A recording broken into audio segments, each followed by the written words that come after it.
Listos, empezamos. Dale, tía.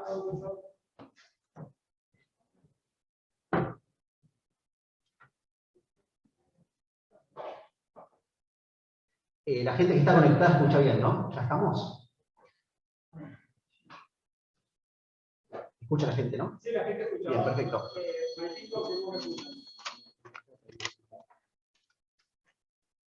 Bueno, gente, primero, bueno, agradecerle al equipo de toxicología, ahí está, la veo ahí conectada Macarena, que también nos ayudó en este caso. Así que van a participar del Ateneo. Les pido que obviamente en cualquier momento que nos quieran interrumpir y hacer algún tipo de comentario, o si estamos diciendo alguna pavada toxicológica, obviamente nos frenen, que son libres de hacerlo y lo que quieran obviamente van a aportar un montón. Así que bueno, nos costó un poco elegir el título del Ateneo. El título del Ateneo más que nada va dirigido a dejar un concepto al auditorio, para todos los chicos que trabajan en la residencia y los médicos que trabajan en la guardia externa, nos parece un tema importante.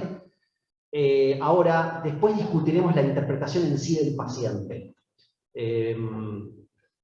Tal vez es una cosa a discutir después. El título es más que nada para dejar un concepto al auditorio. Ahora, la interpretación no tiene por qué ser exactamente el responsable del cocaetileno. Así que solamente hago este comentario, lo dejo ya acá a Adrián, que estuvo trabajando intensamente en el Ateneo. Bueno, la idea no es que sea un Ateneo como una clase de cocaína o cocaetileno, sino que también vayan participando un poco ustedes y que vayan interactuando. No va a ser tan dinámico porque, como dijo acá Agustín, no tenemos certeza de que sea correcto el diagnóstico.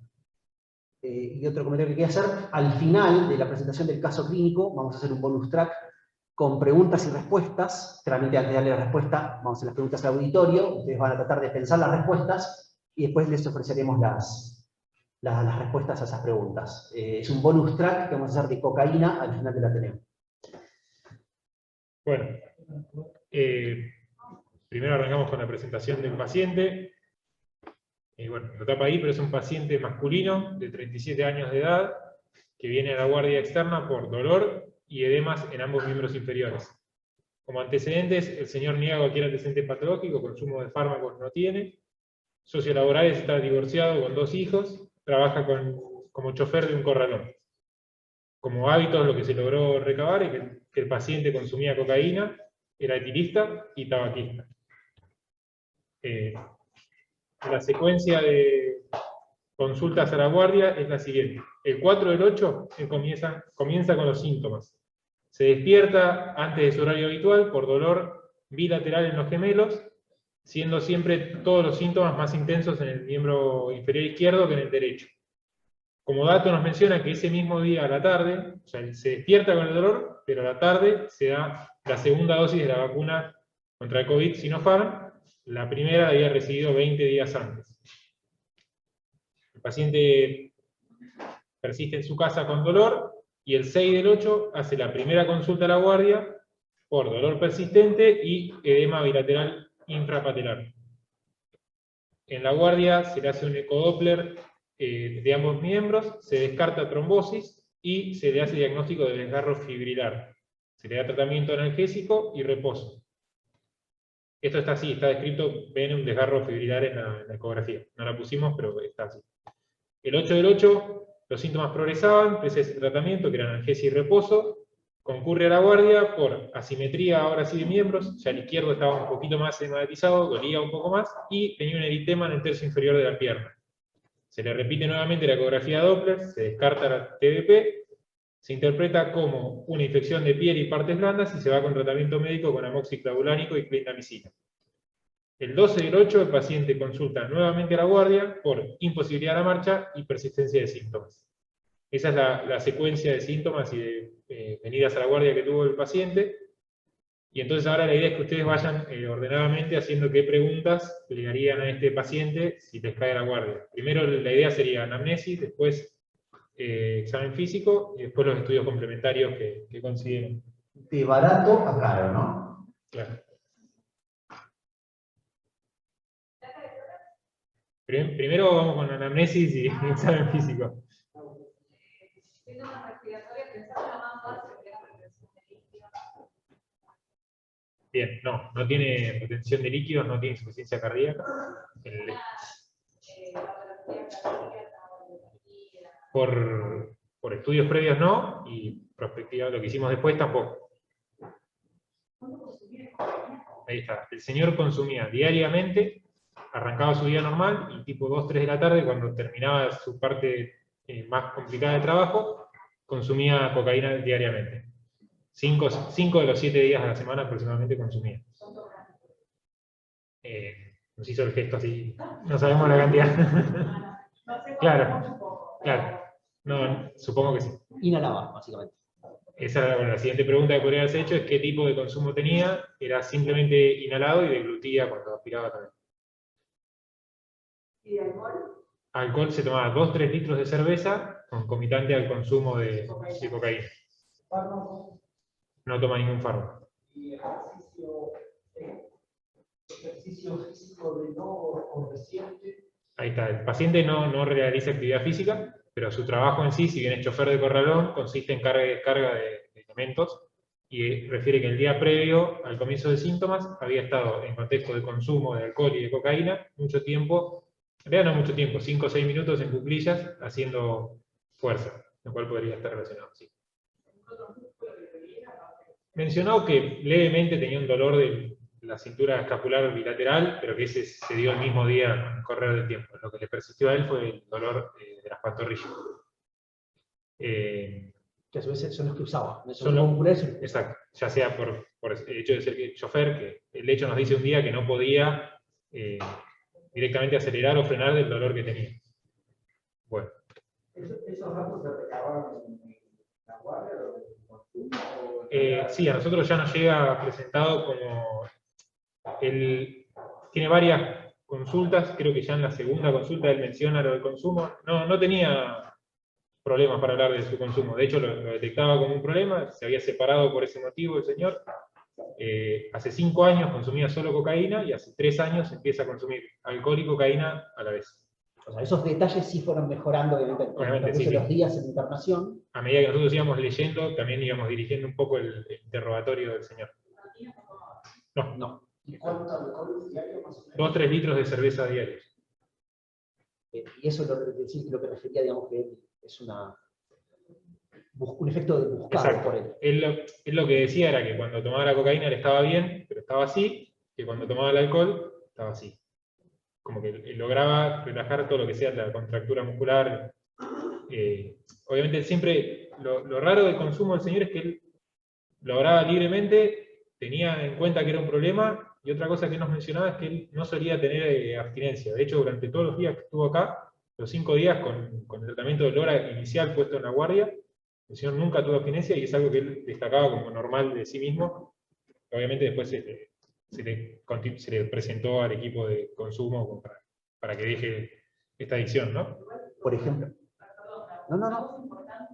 Sí. Por lo que contó en el contexto socioeconómico, no lo veo como un señor con un sueldo alto como para poder pagar cocaína buena, la factura, un kilo de cocaína que va a ser algo de $1. Esa pepita que me ustedes es un gramo. Sí. Hacer la cuenta, es algo caro, no es para cualquiera, digamos, eso. Entonces, si es una persona de bajo nivel socioeconómico, pero hay que pensar que si puede estar dando, vendiendo o mezclando con cosas impuras. ¿Sí? A veces se con vidrio, Sí. El trabajo ese se lo preguntamos. El tema del corte de la cocaína, él personalmente no lo hacía, sí, porque es algo muy común que esté cortada la cocaína claramente. No, él personalmente no la cortaba, claramente es imposible recabar, digamos, el componente de corte que tenía externamente o sea, en la venta, digamos, es imposible saberlo. Él no lo hacía, él no cortaba la cocaína, él la compraba directamente y la inhalaba. Pero el inhalatorio, o sea, se supone que era como el hidrato de cocaína, polvo blanco para inhalar, no pasta base para fumar, un paco, que totalmente. son mucho más impuros y son por el fondo de la olla con solventes y los seres. Yendo a lo que dice Lau, no, él no lo hacía, no sabemos obviamente la calidad de la droga que tenía, como dice Lau, no era una persona de un nivel adquisitivo importante. Iba a decir una cosa y me mareé. Otra cosa más. Bueno, ya vendrá. A ver si nos olvidamos algo de la anamnesis. Acá está lo del tiempo, acá está lo de la cerveza. Como para hacer un resumen de la actividad que ustedes nos fueran preguntando. Acá está lo de la sobrecarga. Y otro dato que por ahí nosotros preguntamos después es que él, desde que tuvo los síntomas, durante 4 o 5 días más, siguió consumiendo cocaína y alcohol. Iba como perpetuando el consumo. Bueno, por ahí, por cómo pusimos el título y todo eso, lo llevaron rápido a la parte toxicológica. Perdón. ¿Sí? No, quería hacer una pregunta. Él tuvo un desgarro de gemelos, ¿no? Sí, pero eso después tiene 2 ecografías más en las que no se habla de desgarro. No, porque también preguntaría a veces, como hablando del interrogatorio, aunque sea muy alejado, preguntaría si consumió quinolonas. Porque a veces en vez de ser gemelos es aquilio o... No consumió otro tipo de medicación. A lo sumo, cada tanto consumía alguna benzodiazepina, pero no era frecuente ni diario. No tomaba ningún otro tipo de medicación. De hecho, lo interesante que decía Adrián recién, una anamnesis, se cortó, ¿no? Hola, ahora. Una anamnesis, digamos, la verdad que fluida, digamos, no tuvimos grandes conflictos con él, digamos, hablaba de frente de todo lo que le pasaba. Así que no creemos que nos haya ocultado otro consumo más de alguna otra droga lícita. No, pero a veces no se da cuenta y estamos hablando de un antibiótico que también no hay que olvidarse que tiene sus efectos adversos. Benzodiazepinas, digamos, esporádicamente. Bien, y después de lo infectológico, negó cualquier tipo de... Uno podría haber pensado en triquinosis por el tema de la zona del dolor, algún otro tipo de infecto contagiosa, se descartó todo y de hecho los laboratorios posteriores también dieron negativo. No era dolor, de hecho vos apretabas el grupo muscular y le dolía más. No era neumático. Del examen físico, la realidad es que lo revisamos completamente y más allá de todos estos síntomas locales, el señor no tenía ningún otro síntoma.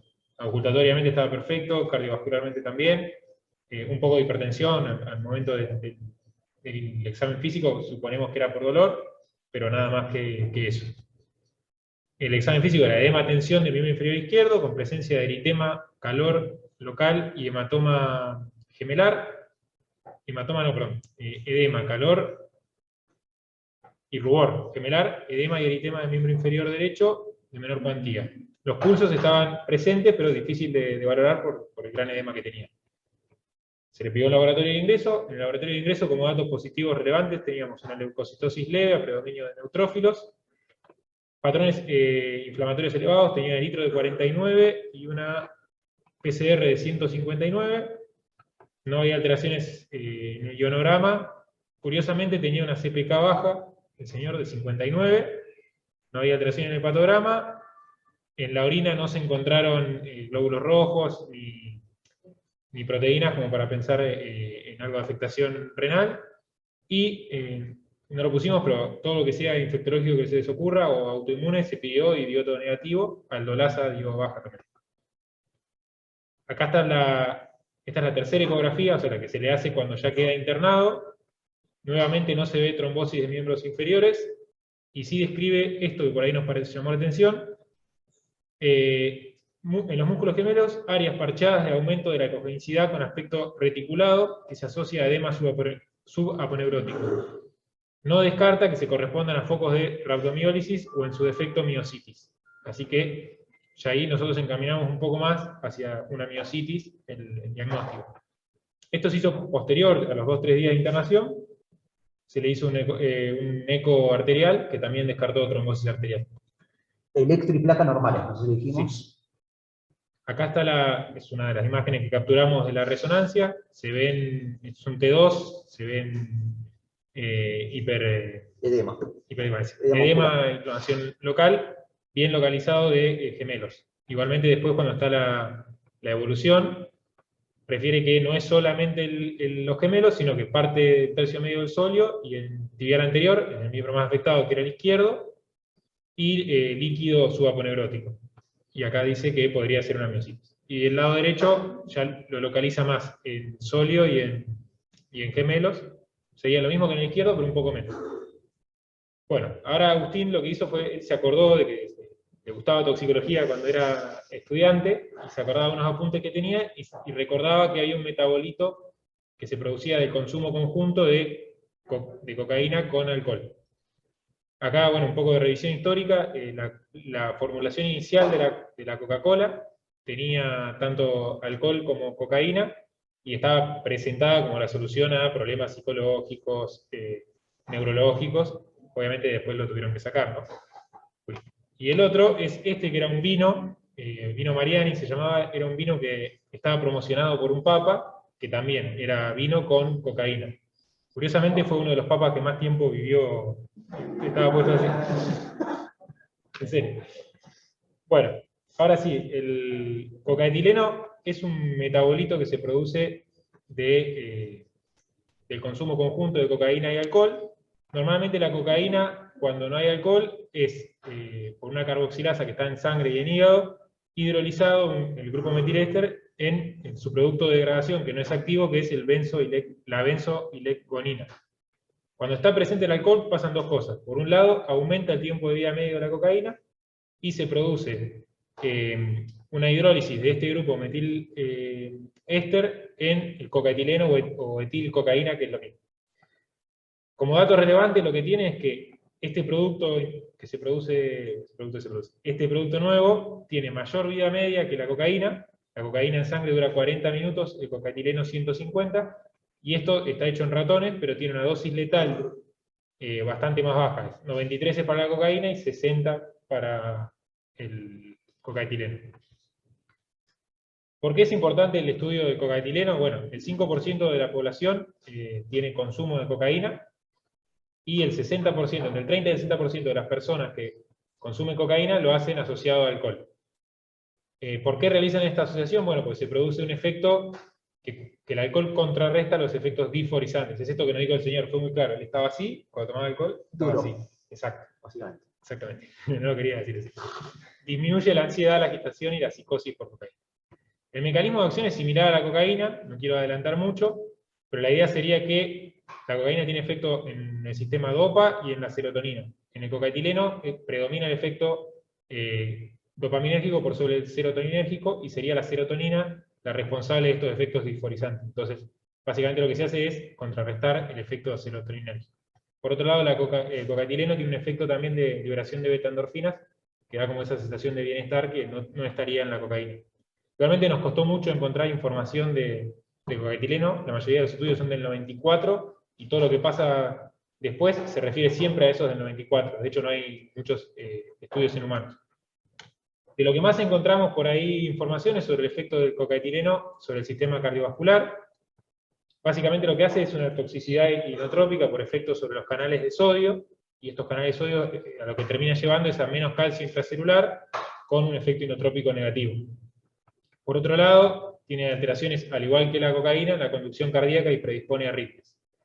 La conclusión final es que la muerte súbita por consumo de cocaetileno es 18 a 25 veces más elevada que con el consumo solo de cocaína, y estaría en parte debido a esta inhibición sobre los canales de sodio. Bueno, dicho esto, como no encontramos más nada de cocaetileno, enfocamos para la parte de miopatías tóxicas. Eso nos pareció muy, muy interesante. Después tal vez estaría bueno hablar también con la gente de tóxico. Nosotros buscando, obviamente no estuvimos tanto tiempo buscando, pero incluso en libros reconocidos de toxicología, cuando vos vas a buscar sobre la asociación entre alcohol y cocaína, las citas bibliográficas son de la década del 90. O sea que no le preocupó mucho a la gente seguir estudiando sobre esta asociación, y no sé si sobre la cocaína en general. Eso nos llamó mucho la atención. La verdad, todo lo que encontramos eran artículos científicos de la década del 90. O sea, pasaron como 25 años de los artículos científicos, de donde digamos, las cosas que están escuchando básicamente son cosas reportadas en la década del 90. Eso es llamativo. Y cuando quisimos buscar, digamos, más allá de que el cocaetileno tiene una vida media mayor que la de la cocaína, y que por lo general uno puede hablar de mayor toxicidad, hay mucho reporte de lo cardíaco, pero de ninguna otra cosa más. Uno, por inferencia, entendería que el cocaetileno sería, obviamente, aumentaría la toxicidad en líneas generales. Ahora, cuando uno va a buscar citas, la verdad que solamente encuentra cosas cardiovasculares. Eso es un poco lo que nos llamó la atención.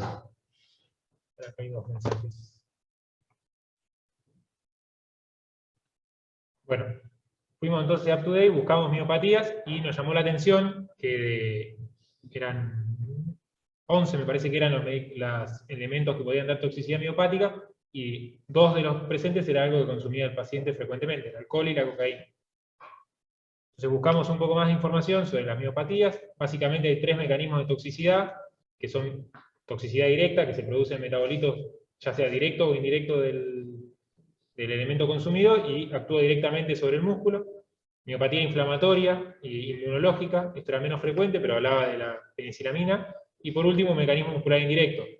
Ejemplo, una paciente que está en coma por el abuso de esta droga puede tener una miopatía por compresión isquémica extrínseca, o si consume diuréticos puede tener hiperpotasemia, y eso llevarlo también a miopatía. En el caso de la cocaína, más específicamente, lo que encontramos era que podía ir desde leves cuadros asintomáticos, pero con elevación de CPK, hasta rhabdomiólisis masiva con falla renal.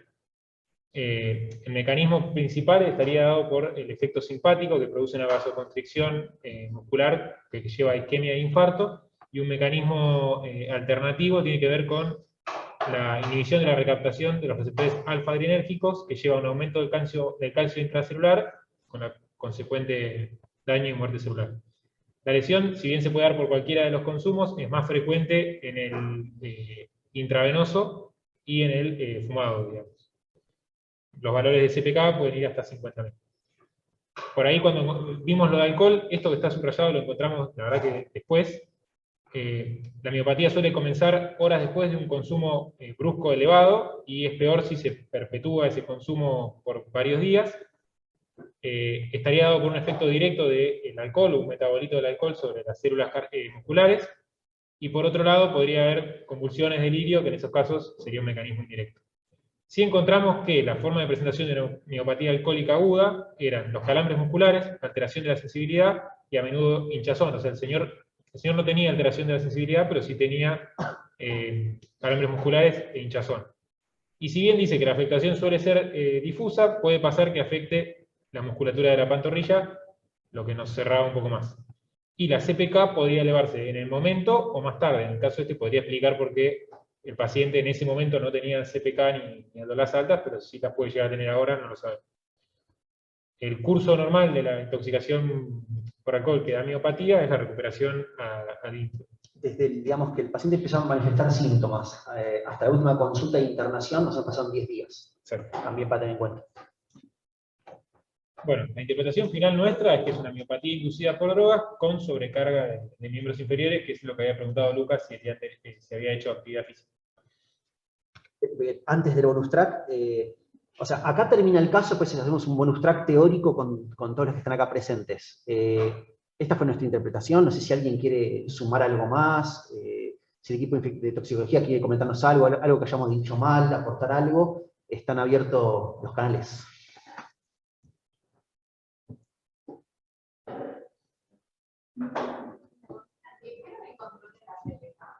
Sí, reiterados controles. Bajaba.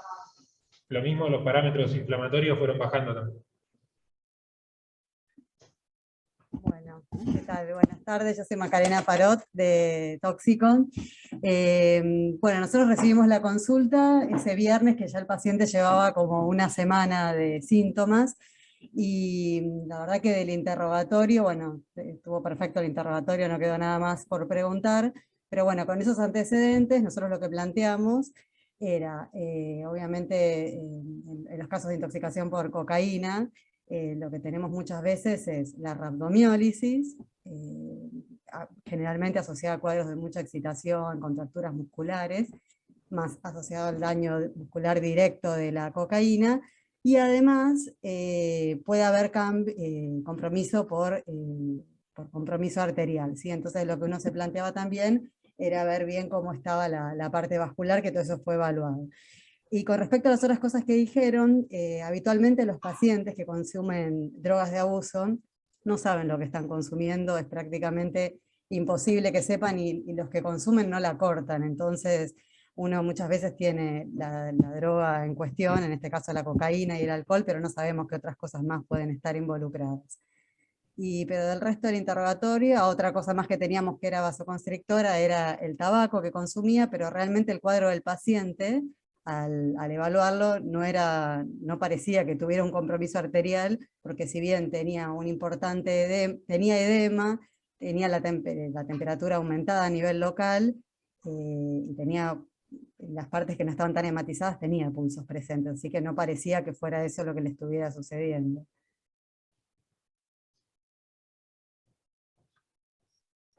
Bueno, ahora viene sí el bonus track. Esto es de un apunte que tenía Agustín. La idea no es Un que- libro, un libro. un libro. Ahora Un les libro. paso la punta del libro. No es la idea, no es dar una clase de cocaína ni que salgan expertos, pero son algunos de las... Eran 17 preguntas sobre cocaína y elegimos las que nos parecieron que podían llegar a dejar algo de aprendizaje. Se llama Secretos de la Toxicología y creo que el editor era McGraw-Hill, creo, no me acuerdo ahora, pero después se lo paso. Bueno, la primera pregunta sería ¿cuál es el mecanismo de acción de la cocaína? Es para usted.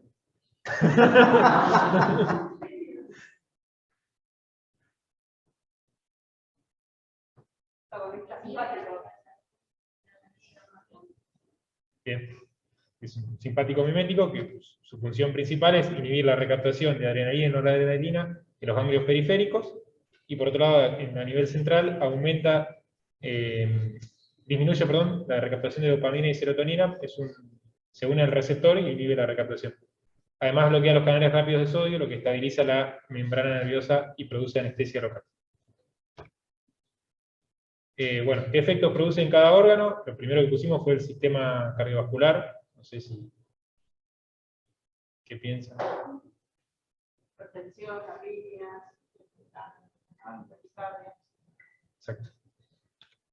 Bueno, produce un incremento de la actividad simpática que provoca un vasoespasmo coronario y un aumento de la adhesión plaquetaria, lo que reduce el aporte sanguíneo y de oxígeno al miocardio. Por otro lado, aumenta el trabajo cardíaco, entonces lo que decía ahí era como una doble maldición.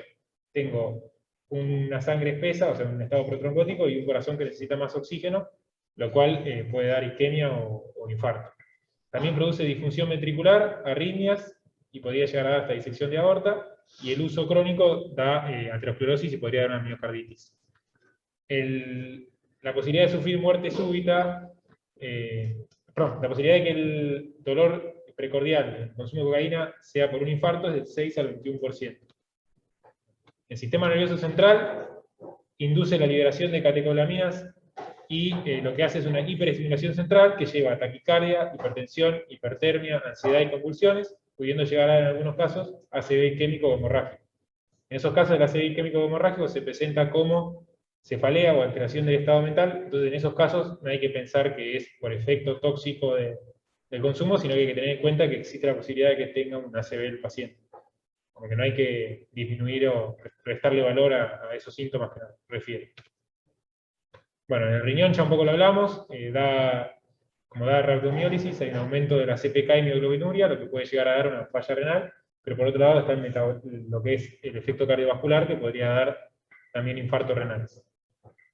El tema de la afectación pulmonar está más relacionada con lo que es el consumo fumado de cocaína, más frecuentemente todavía en el consumo de crack o paco, y puede desencadenar ataques de asma agudo o llevar a un EPOC, y hay también casos de shock cardiogénico o no cardiogénico relacionados a esto. Edema de pulmón por shock cardiogénico o no cardiogénico. Y también en el caso de que sea fumado puede ser que dé lesiones por quemadura de la vía respiratoria superior. Esta pregunta sí nos Esta pregunta es importante porque digamos, nadie nos comentó mucho cómo lo había manejado, tampoco le preguntamos durante la internación. De hecho, esto se hizo perfectamente hecho ya desde el momento de la guardia, en la externa. Pero bueno, un poco la pregunta que hacía este libro era ¿cuál es la droga de elección para tratar las principales manifestaciones de la toxicidad por cocaína? Si tuviesen que elegir una sola, ¿cuál elegirían? Acá dice Maca, benzodiazepinas. Bueno, muy bien. El paciente recibe benzodiazepinas desde el primer día de la internación en la guardia externa. Y tuvo una dosis de lorazepam de 1 miligramo cada 6 horas. Con eso el señor estuvo bien. Y nada, le preguntamos un poco. Bueno, acá lo que decía el libro era que la agitación, la inestabilidad cardiovascular y las complicaciones neuropsiquiátricas de la toxicidad se deben o exacerban por el aumento de esta actividad simpática que dijimos en el sistema nervioso central. Una benzodiazepina proporciona sedación y también interrumpe el estímulo simpático central. Entonces, muchas de las manifestaciones cardíacas de la toxicidad por cocaína, es decir, hipertensión, taquicardia, dolor torácico y isquemia, podrían resolverse o disminuir con el simple hecho de dar una benzodiazepina. A mí me gustaría aclarar ahí también, ¿Sí? que en casos de crisis hipertensiva tratamos de no dar beta bloqueantes selectivos, porque estamos liberados los alfa, podemos empeorar la crisis hipertensiva, entonces tendríamos que bloquear los alfa y los beta, en caso de que fuera necesario manejar la taquicardia o la crisis hipertensiva asociada al consumo. Perfecto. Bien. No a los beta bloqueantes. Sí, a la benzodiazepina.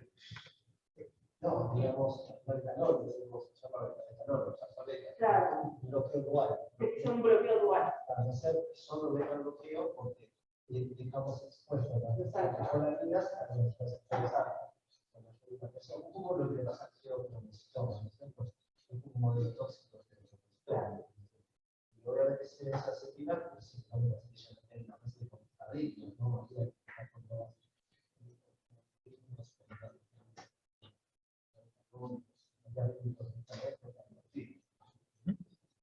Bueno, la otra pregunta es cómo se trata la hipertermia por cocaína.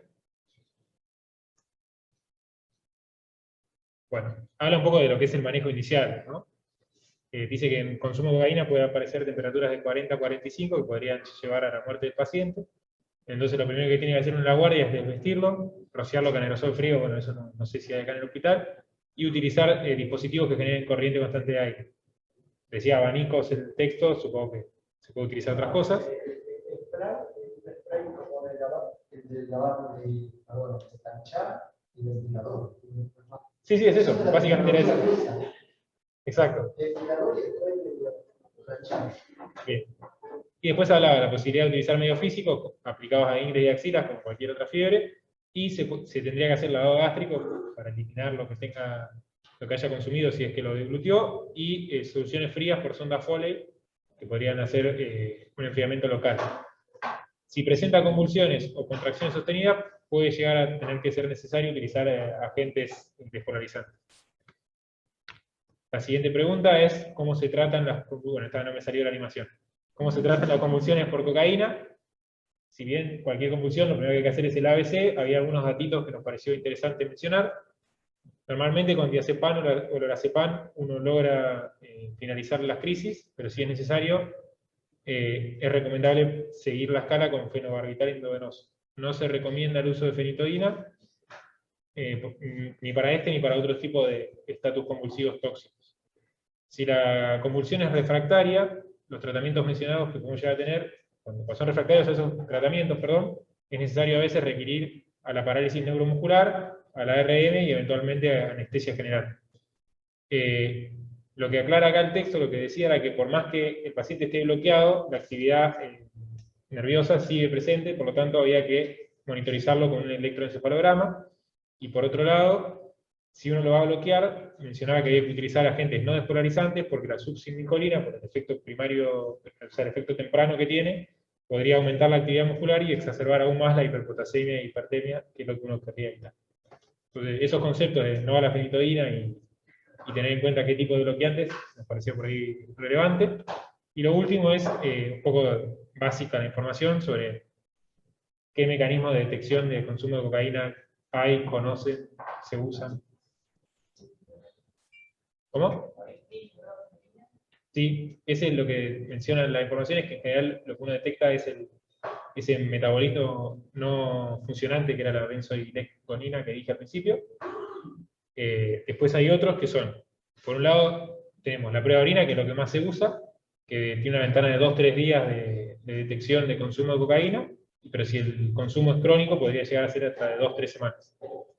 Después está el análisis de sangre, que tiene poco tiempo de rédito, 12 horas desde el consumo, pero si uno va a buscar el metabolito de la benzoilecgonina, duraría hasta 2 días más. Hay pruebas de fluidos orales que tendrían el mismo tiempo de detención que el de sangre, pero bueno, serían un poco menos invasivos, o sea que tienen esa ventaja. Después está el test del sudor, que se pone un parche y se va midiendo si hay eliminación del metabolito por sudor. lo que decía así el ACAP Today, a que servían para a futuro, digamos. Uno pone el parche y puede ver si el paciente consumió luego de colocarlo. Y por último está la prueba del cabello, que, sí, que no es muy... Todavía falta porque es muy variable por el tipo de... Hablaba de la raza étnica, del tipo de cabello que tiene, con qué se baña, digamos, básicamente, y si está expuesto también en el ambiente laboral. Lo que sí tiene como ventaja es que podría llegar hasta meses o años de recuperarse cocaína en pelo luego del consumo. Bueno, y eso es todo. Tengo acá, si quieren, les puedo leer una de las preguntas, la pregunta 16 de este libro, que después se los paso exactamente, que se llama Secreto de la Toxicología. Dice que, bueno, justamente el debate que surgió recién cardiovascular. ¿Cómo debe tratarse el dolor torácico isquémico que se presenta durante o justo después de la inhalación de cocaína? ¿Hay alguna diferencia respecto al tratamiento estándar de dolor isquémico en la persona que no consume esta droga? Básicamente como apuntando a las diferencias, ¿no? Todo lo que han comentado, pero está como un poco más ordenado. El oxígeno, los nitratos y la aspirina están indicados como cualquier otro paciente. Eso no hay dudas. Las benzodiazepinas, como decíamos recién, suprimen la actividad simpática central y ayudan a controlar la hipertensión y la taquicardia. También lo comentamos. Dado que la hipertensión y vasoconstricción coronaria inducidas por cocaína son fenómenos mediados por receptores alfa, el bloqueo de los receptores beta genera efectos alfa sin oposición alguna, lo que aumenta la demanda miocárdica de oxígeno, disminuye el aporte de este e incrementa la letalidad, lo que comentaba recién Vane. Por lo tanto, están contraindicados los bloqueadores beta. Pueden usarse la fentolamina, que es un bloqueador alfa, la nitroglicerina o el nitrocruciato para tratar la hipertensión. Esto más para manejo de guardia externa de shock room. También los agentes trombolíticos deben utilizarse con extremo cuidado en caso de un infarto de miocardio que parece relacionado con cocaína. Estos pacientes tienden a evolucionar bien y no muestran fenómenos adversos, incluso sin trombolíticos. Además, hasta el 40% de los pacientes con dolor torácico relacionado con cocaína registran electrocardiogramas basales con cambios en la repolarización temprana que simulan la elevación del ST de un infarto miocárdico. Estas personas también poseen un riesgo más alto de complicaciones hemorrágicas graves con el tratamiento de trombolíticos. Algunos expertos recomiendan los trombolíticos en estos casos solo cuando el sujeto presenta dolor precordial obvio y son indudables en el electro los cambios isquémicos nuevos o en evolución. La pregunta que le dedica el libro a este apartado. Bueno, gente, ¿alguna pregunta? ¿Alguna cosa? Su interpretación en general, ¿cuál es de lo que pasó al paciente? Nosotros, digamos, ustedes tuvieron un ateneo muy sesgado, realmente el título ya era muy poderoso. Hola. Pero, digamos, fue algo que generó debate mucho en el pase de guardia, en la guardia externa. El tema del cocaína surgió un día después. Nada, a mí, personalmente, lo que me pasó a mí con este ateneo es eso. Pusimos acá con los chicos el título de cocatileno, más que nada para que quedara el concepto de que es muy nefasta la combinación entre alcohol y cocaína, y que quede el concepto bien grabado en sus mentes. Ahora, la información que hay de este metabolito es solamente de nivel cardiovascular. Es decir, si el paciente tuvo más toxicidad por culpa del cocatileno a nivel muscular, no lo sé. Sabemos que la combinación, obviamente, claramente está reportada como dos grandes drogas que producen miopatía tóxica, pero no sé si el responsable fue el cocatileno. Ahí estamos yendo un poco más lejos, podría ser, no lo sé, pero la verdad que la evidencia del cocatileno es bastante mala, digamos, ¿no? Así que en realidad no es que queremos asociar el título de Ateneo a la interpretación final de que es culpa del metabolito, sino que queríamos dejar bien grabado el concepto en los que nos están escuchando de la combinación y lo peligrosa que es, y cosas que sí están comprobadas, como por ejemplo, hasta 20 veces más riesgo de muerte súbita. Pero bueno, no sé si quieren aportar algo más. Agus, ¿me escuchan? Sí, punto. No, yo la verdad que tampoco te puedo decir qué es lo que, no sé si tengo otro diagnóstico, pero lo que trato de sacar de interesante, siempre a mí me interesan las cosas básicas. Una cosa buena también para sacarse, para recordar, es que el concepto de miopatía y diferente del de rabdomiolisis, porque siempre descartamos con marcadores séricos que no haya daño muscular porque no aumentan las enzimas musculares, pero el paciente tiene miopatía igual, eso no hay que olvidarse. Y después, algo relacionado, que no me acuerdo si lo dijiste en el Ateneo, si le hicieron un screening de HIV, Sí, no solo por los factores no por los factores de riesgo del paciente, sino también como causa de miopatía también. Sí, sí, se le hizo y dio negativo HIV, sífilis, hepatitis, todo lo que sea relacionado a ETS, relacionado a ETS, se descartó. Bien. Bueno, en realidad el doctor mejoró un poco, él entró con 10 en 10, se fue con 10 en 10 impotencia funcional y se fue con un 5 en 10. Nos fijamos en el ambulatorio antes de venir a ver si había consultado y el paciente no volvió a consultar. Sí mejoró los parámetros inflamatorios y nada, se lo presentó, digamos, a la rama del hospital que está relacionada a eso. Me mejoró mucho la rigidez gemelar, del lado derecho la mejoró francamente, casi un gemelo normal, el izquierdo se fue de alta, digamos, con bastante rigidez todavía del gemelo izquierdo. Y una cosa que quería comentarles, no lo mandamos de alta rápido, justamente como para no hacer una típica alta, viste, precoz, rápida. Tratamos de hacer lo más complejo posible, hablamos con psiquiatría, hablamos con el equipo de adicciones, tratamos de que tuviese un turno en el corto plazo. La gente hablando un poco también, porque lo que hicimos en ese momento fue, esta situación de la empatía parecía como estar resolviéndose. Ahora, ¿cómo hubiesen mandado a este paciente a la casa? Tiene una pregunta interesante. O sea, el paciente venía recibiendo 1 miligramo de hora cada 6 horas, estaba con Clexane en la internación y no mucho más, me parece, analgésicos inicialmente, algunos ALNES.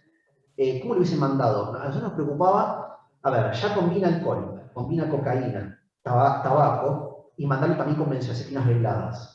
Es una fantasía, por lo menos inicialmente una fantasía que teníamos mentalmente, decir, che, ¿cómo le va a jugar esa combinación al paciente? Entonces, hablamos con el equipo de psiquiatría, gente tal vez más habituada a manejar adicciones, y el equipo de adicciones del hospital italiano nos recomendó mandarlo de alta con una droga, que no se las voy a decir, pero bueno, no sé si a alguien se le cruzó por la cabeza este problema, digamos.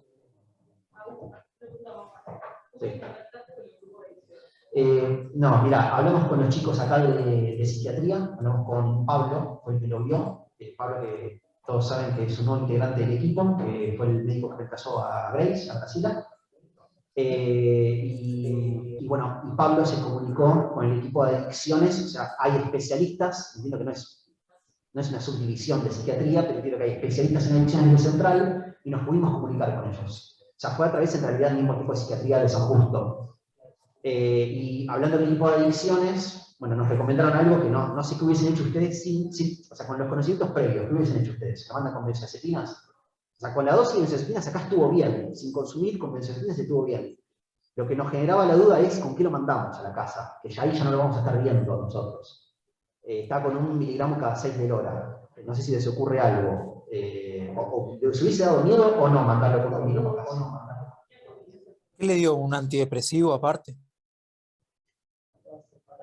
Está separado con 2 hijos y creemos, nos dijo él mismo que se separó hace 2 años pre-pandemia por culpa de estas adicciones. Bueno, nada, yo no tenía ni idea. Sí, por lo menos esa alarma que tuvimos estuvo aparentemente bien. Hablamos con la gente de psiquiatría, nos recomendaron no mandarlo con benzodiazepinas a la casa, porque hubiese sido una combinación más nefasta.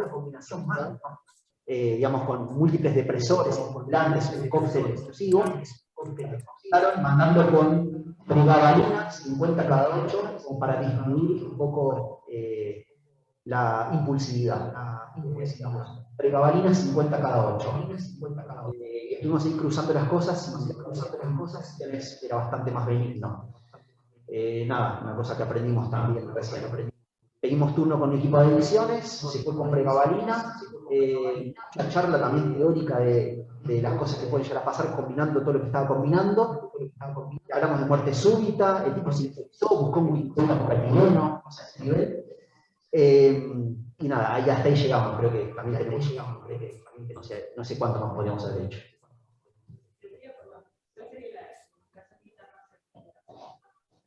Bueno, quedó un contacto, y siempre se le remarcó, más allá de que él tuviese un turno, creo que tenía turno dentro de 2 o 3 semanas, más allá de ese turno se le remarcó que en cualquier momento podía recurrir las 24 horas del día al servicio de psiquiatría del internado central, que acá no teníamos, digamos, internación psiquiátrica. Pero sí, en cuanto a las indicaciones, no sé si se dejan muy claras, digamos. Tenía rescate de prevalina. Sí. Y perdón, también tenía rescate prevalina. En el momento tal vez de sentir esa abstinencia por consumir, también podía, incluso, tomar prevalina en el momento. Dar un comentario. Este paciente lo preguntaron en un pase, no sé si sabía, yo no me acuerdo que discutimos en ese momento, pero lo fui recordando a medida que lo contaba. ¿Qué pasó yo? Yo recordé que lo había contado en un pase. La verdad que no recordaba tampoco si teníamos tan claro lo del consumo tóxico, pero me parece que la conclusión de ese pase de guardia era que estaba en la impresión de que tenía tóxico el paciente, ¿cierto? Pero parecía una enfermedad inflamatoria. No tenía una estatina que era lo más típico, y era muy claro el antecedente. He hecho un esfuerzo popular tan importante o grave, que son las causas habituales, ¿no es cierto? La típica es el paciente que viene con cervical físico, que comenzó en clínica el día anterior, o hace esos días, ¿no? Pero creo que no cabe ninguna duda del diagnóstico, no sé si es una, la otra, las dos juntas, o el favorito, pero me parece que todo cierra para el diagnóstico final que ustedes llegaron, me parece. Quería hacer un comentario de una viñeta cinematográfica en la película El vuelo de Denzel Washington, ¿verdad? En Netflix, el piloto de avión, y es algo que combina precisamente cocaína con alcohol para contrarrestar los efectos y sabe volar de esa forma. Digamos, borracho, y los efectos de cocaína, el tipo sabía perfectamente que lo que uno lo cortaba por lo otro y podía más o menos desempeñarse exactamente en la función que abordaba en Boeing 747.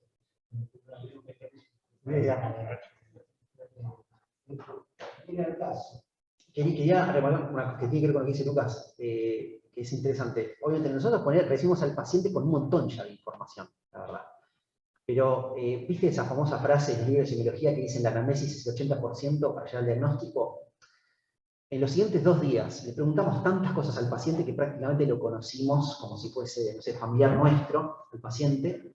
Y la verdad que de esa anamnesis, realmente, lo que uno se lleva es eso. Yo creo que no hacíamos ningún otro estudio más y solamente con la anamnesis quedaba clarísimo que le había pasado al paciente. Obviamente uno cuando el paciente llega al equipo tratante, nosotros tenemos mucho más tiempo para preguntarle cosas, no estamos apurados en la guardia.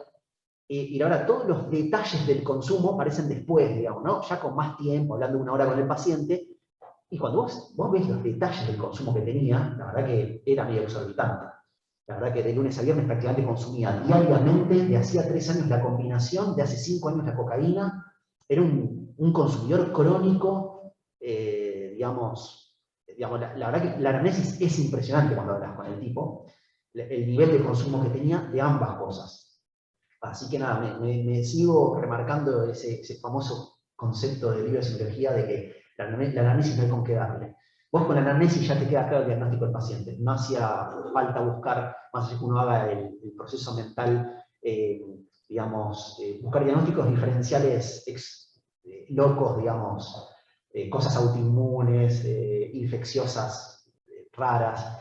Pero bueno, la verdad que la anamnesis es lo más importante, la verdad. Y uno en la guardia externa no lo puede hacer realmente. Uno lleva un concepto rápido y lo cierra.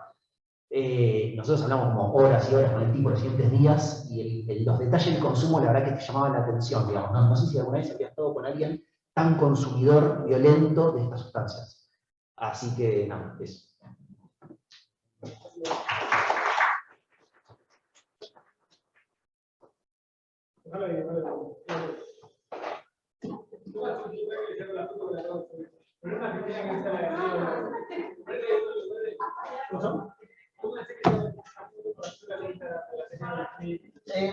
Pará, pero poner al Diego. Al Diego, ¿no? Una que sea el título, mirá.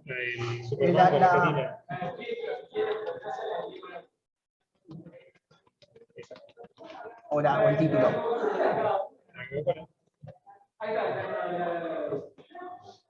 Vamos, que están charlando, dándole a Teneo. boludo, la audiencia hasta acá, viene para acá, o sea. Bueno, me está tirando a mí y ya está.